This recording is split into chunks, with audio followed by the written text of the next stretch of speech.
Hey Facebook peeps. So I am back to doing my videos on the 13 points of Tantra, and today's going to be on the 6th point, which is intention. And intention is the most powerful one out of the whole 13 because it's literally the driving force behind all creation and manifestation in the world, within ourselves, in our relationships and what we want. And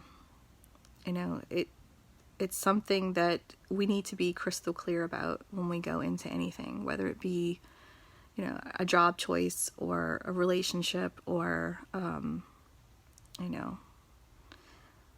just what we want to create in the world. And so I'm going to speak a little bit from my perspective and my history with it and how I've gotten to where I'm at on my path with everything. And that's really all I can do in these videos, is speak from my perspective, because I'm not an authority on anything other than myself in my own experiences. And maybe those experiences will resonate with some people, and other people are, not going to get anything out of it. So it just is what it is.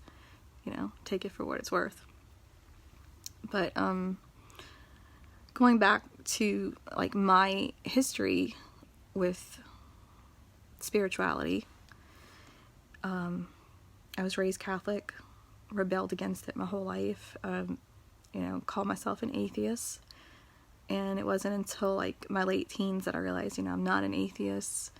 I'm, just rebelling against the church and the dogmas and the bullshit of religion, not actually God himself.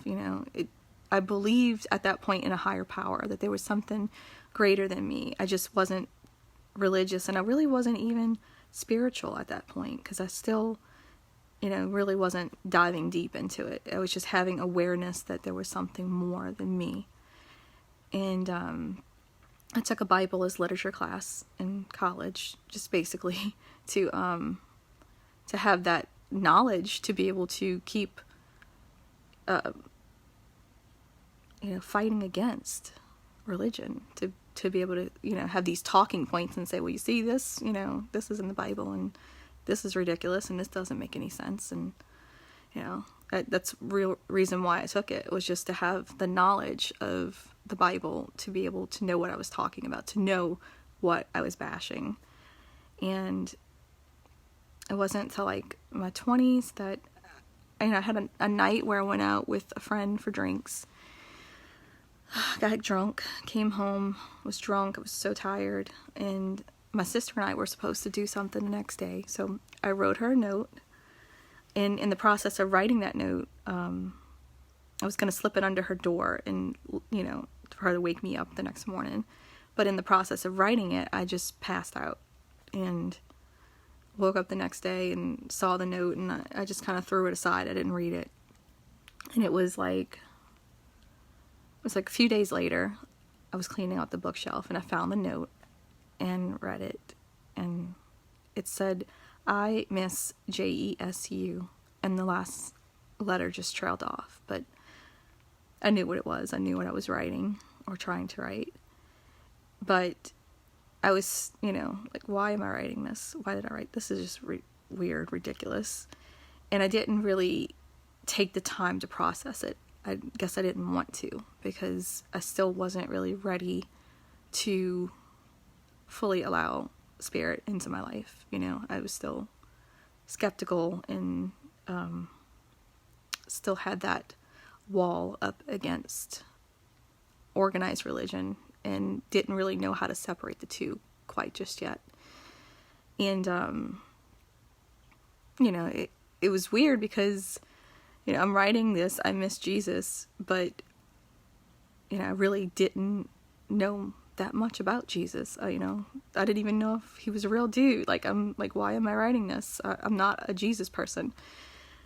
But over the years, I'd go back to that and I'd think, why did I write that? What does that mean? Why was that coming through?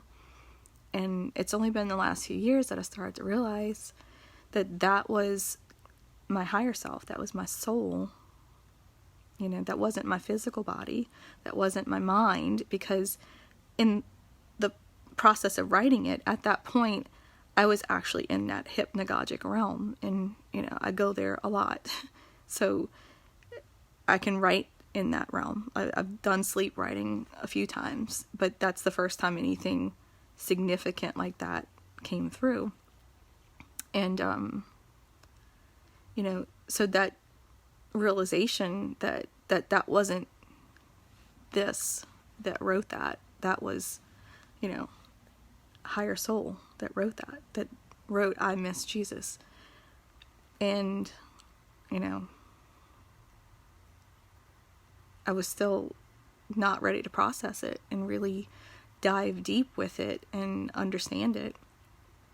And for me, I've, you know, over the years, I've come to look at Christ in the form of Christ consciousness as an ascended master, like the Buddha, you know, not from a traditional Christian standpoint. I still don't identify with any one religion. I take valuable parts of all of them and work with what makes sense, and I just leave what doesn't. But at that point, you know, I really wasn't aware of Jesus and any of his teachings or any of that stuff. But what happened at that point, on a subconscious level, I started gravitating towards different types of reading. Like, up until that point, all I was reading was horror fiction, like Stephen King and, you know, Clive Barker, Anne Rice, that kind of stuff. And I would go to a bookstore and I would just naturally gravitate towards the spiritual section, and I would start reading books on Jesus and consciousness and spirituality and scripture, and I don't know why I was reading this stuff, because I wasn't religious. You know, I kept saying, I'm not a religious person. Why am I reading this stuff? But that's where I was drawn, and it wasn't even a conscious thing. I didn't say, I'm going to start reading horror fiction and start reading, you know, better quality books. But my higher self led me there. And so that was like a way for my higher self to tell me, this is what you need to do, you know, to help your soul evolve and get further along in your path. And so I've spent years doing that, reading books on, you know, different religion, culture, philosophies. As I got back to the psychology stuff, I started reading more Carl Jung and Erich Fromm. So, you know, that was still a progressive path for me. And I would say that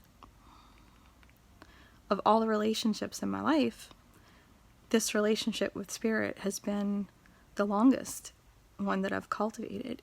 And, you know, more so than any friendship or, you know, family relationship, or definitely partnership. So it's the most important one to me. It's weird because it never used to be, but it is now. And it's been the most challenging relationship that I've ever had. But it's also given me this awareness that the most challenging relationships are also the most rewarding for the soul.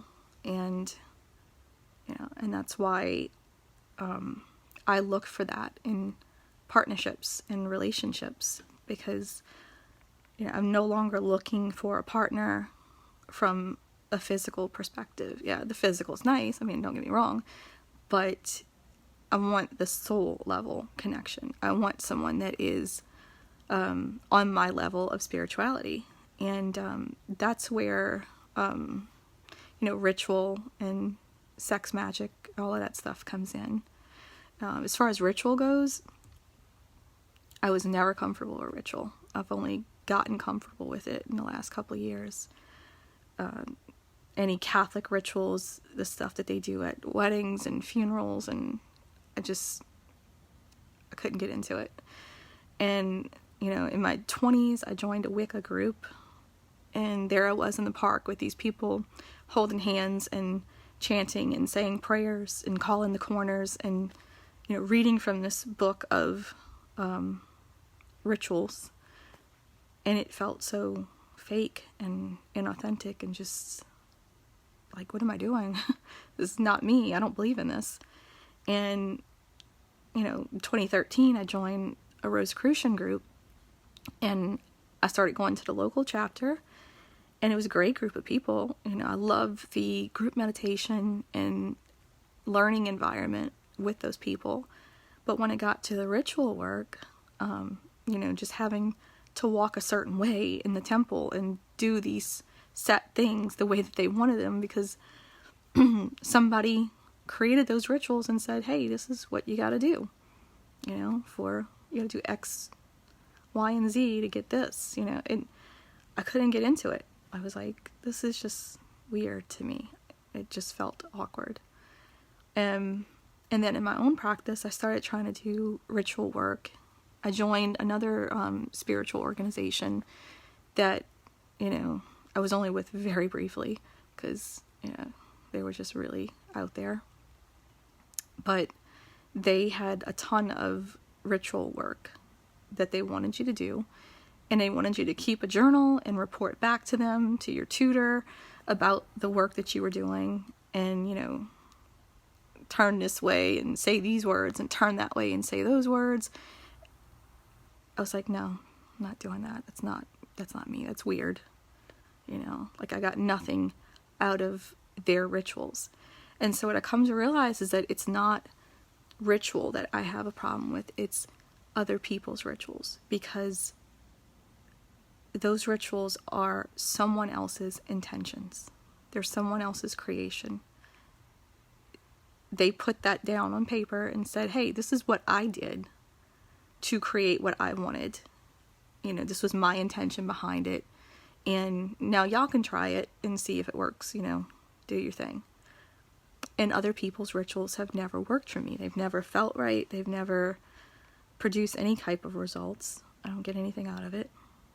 So I just kind of threw all of that aside and I started doing my own thing and just connecting to spirit the way I want to.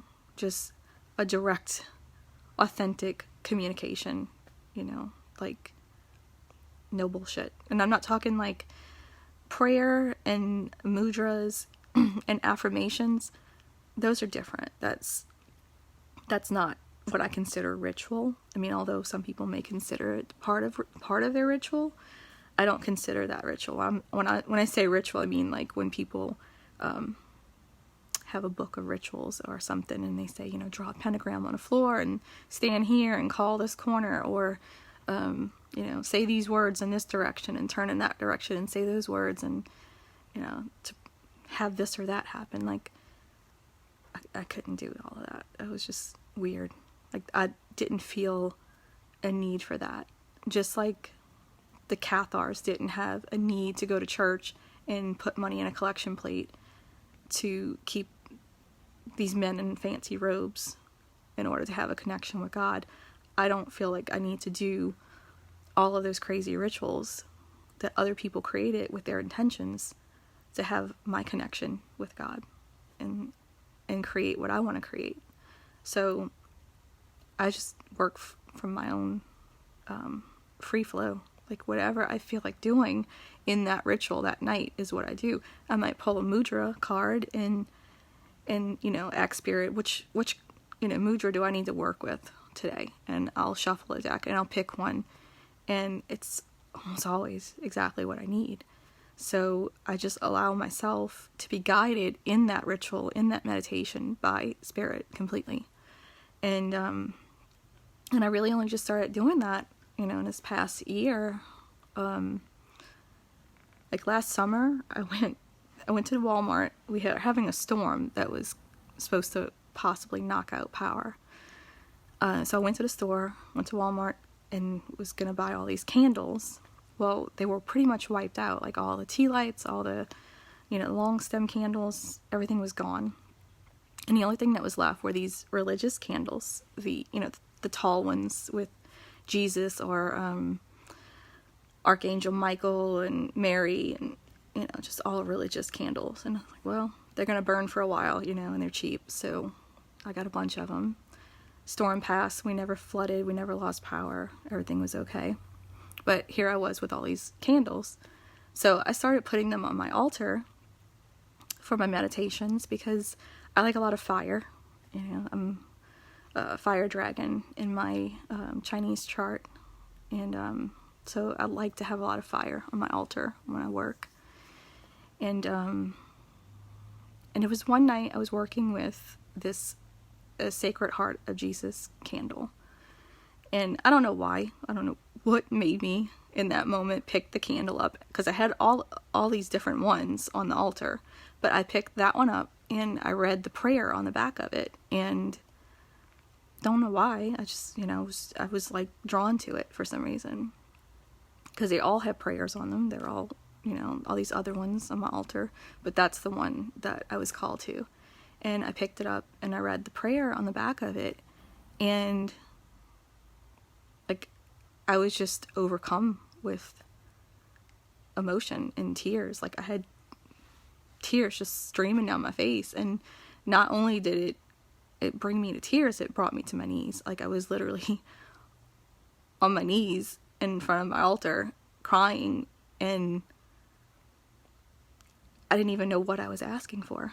Like, I don't know. I was just in that moment of emotion, overwhelmed, and trying to connect with God, and not even sure what I was asking for. I was just, in a sense, surrendering to, whatever it was I needed, I guess. And it wasn't until that moment that I understood. Like, I had a lot of Christian friends over the years that we would have a lot of discussions about religion, and I would ask, why do you believe what you believe? What got you to that point? I like to understand, other people's perspectives on religion. And a lot of them had either, been raised that way but fell away from it and came back to it, or they just kind of came to it on their own. But in either case, the ones that either came to it, on their own or came back to it, their stories were all the same. They all had, that moment where they claimed that they were just overcome by the Spirit of God, the Holy Spirit. And they couldn't even explain it to me. They couldn't tell me why they were crying, why they had the emotions that they had. Like, they didn't know either. It was just, this revelation. And they were at points in their life when they were like rock bottom, in addictions, in loss of loved ones. I feel like that's when the call comes through, is when you really are at your lowest point and you're down on your knees and you have this moment where you're completely open, and it's like Spirit has your undivided attention at that point, because you're not there asking for something specific. You're not saying, help me get this job, or help me get this car, or help me get this relationship. You're just there, and you're completely open and just surrendering to whatever it is that wants to come through. And it's like, hey, I got your attention. Here it is, all of it at once. And you can't even process it, and you can't explain it. You can't tell somebody really what it is you felt, to a degree, but it just all came through. And that was like, it was a few months ago, but it's happened several times since, with either that candle or certain prayers that I've done. And I still haven't processed it. I still haven't really dove deep with it to understand, what the message is, other than surrender. Like, that's all I keep getting is surrender. And that's been the hardest thing for me, as someone that has been an OCD person most of my life. But I think it's because of that connection and that relationship that I've cultivated with spirit that I really desperately want that in a partnership with someone. And when you go into sex, like, so there's sex and then there's sex magic. And even in sex magic, there's varying degrees of it and levels. So at sex, I can go into a bar and find a guy to have sex with me. That's not a challenge. But I can't really go into a bar and find a guy to have sex magic with, because they don't understand what the hell I'm talking about. Most of them. They think it's something weird, like what the hell? It's not even a concept for most men.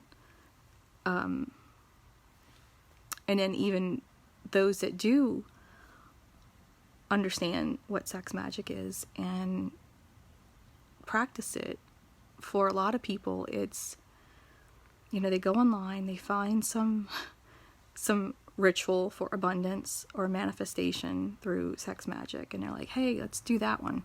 You got some random couple that's like, hey, we're gonna manifest the life of our dreams through sex.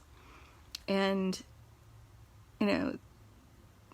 they're focusing on that new car or the job promotion or an abundance of money, success. They're focusing on those things. And sometimes they come through. I mean, it really just depends on the couple and if they're on the same level of manifestation of what they want. But there's different levels of those sex magic relationships. You have every kind from like A to Z, and I want Z. Like, I want Zen. I don't want any of the other ones, because for me it's not about going into that ritual and saying I want this or I want that. It's about what is for my higher good. And so when you have a partnership and you have a partner that is on your soul level, on your level of spirituality, that they have cultivated their relationship to spirit, and they've spent just as much time as you cultivating that relationship, and you're both grounded in that desire to create and manifest something, and you are both connecting at all of your chakras and that energy, and you're trying to create a direct connection to source between the two of you. You're bonding together and trying to create a connection from the two of you into source. And it's not to say, hey, we want this new house or this new car or to have a successful, business or whatever.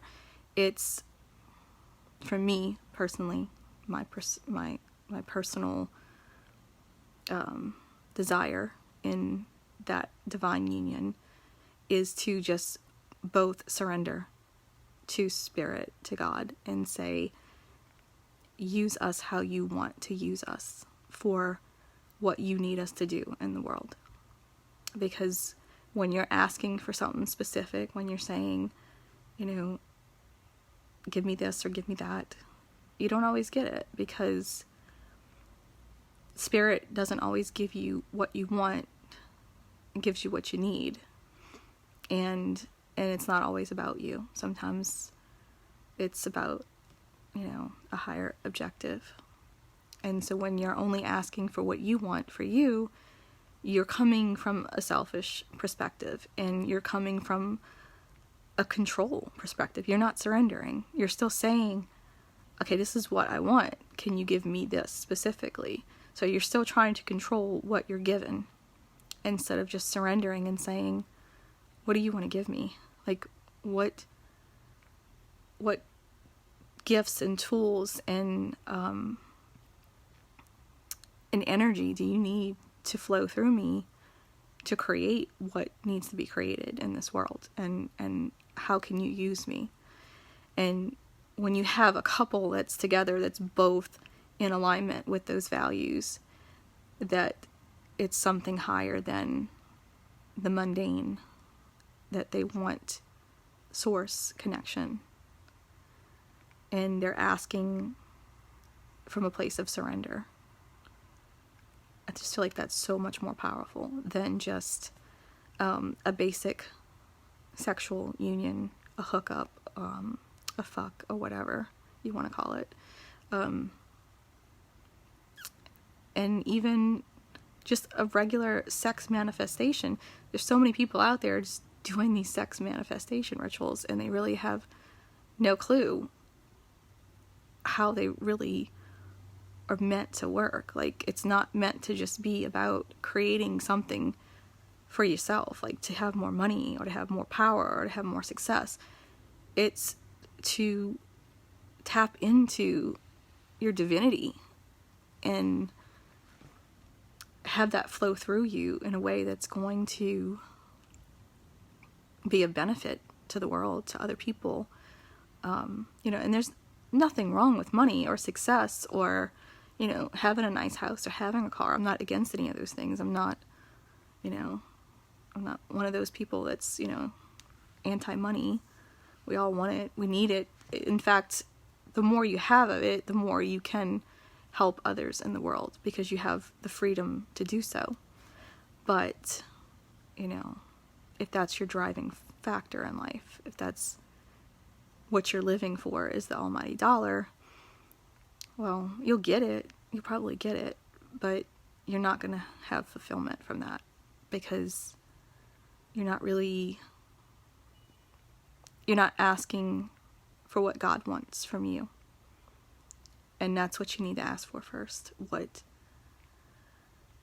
What is needed of you for the greater good, for your higher good, for the greater good. And I do this in anything, even just a tarot reading. I've learned, like, I don't go in asking specific questions like, hey, I want to know, what's going to happen with this or that, what's going to happen with this job, what's going to happen with this relationship. I don't specifically ask that anymore. I go in and say, what is it that Spirit wants me to know? And I always get the right answer. Always. But if I start out with, hey, what's going on with this relationship? The cards will be about money, or something else. So Spirit's going to tell you what it wants to tell you. And so you might as well just surrender and just go with it, and go with what you're guided to do. And for me, I'm pretty crystal clear in my intentions and what I want for myself, and what I want in a partnership, and what I want to create with that partnership and in the world. And it's so important for people to get crystal clear on that before they even get to the point of having sex with someone. Because if you're not clear on your intentions with that person, and let's say you have a whoops baby, then what? You're totally out of alignment with each other's values, and now you've brought a child into it, and you've got to make it work somehow. And that's why so many relationships end up in divorce or broken families. And kids are growing up without both their mom and a dad in the house, because people don't take the time to really, know each other and know if they're in alignment with each other and what they want. So, yeah, that's my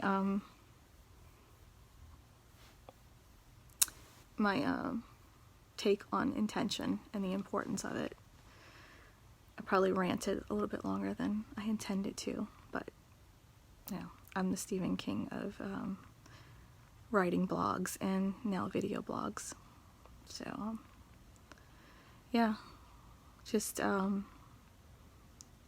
set your intentions before you do anything in life, before you go into a new career, before you go into a new relationship, before you, try to manifest anything through sex magic. Because if you've got two people that are not grounded in themselves, that have a lot of mental health issues, and they're going into a relationship and they're trying to manifest something through sex magic, they're going to manifest a whole lot of chaos, because they're not clear. They're not connected to source. They're not going in it for the right reasons, and they're not asking for the right things. So, yeah, crystal clear intention. Get clear.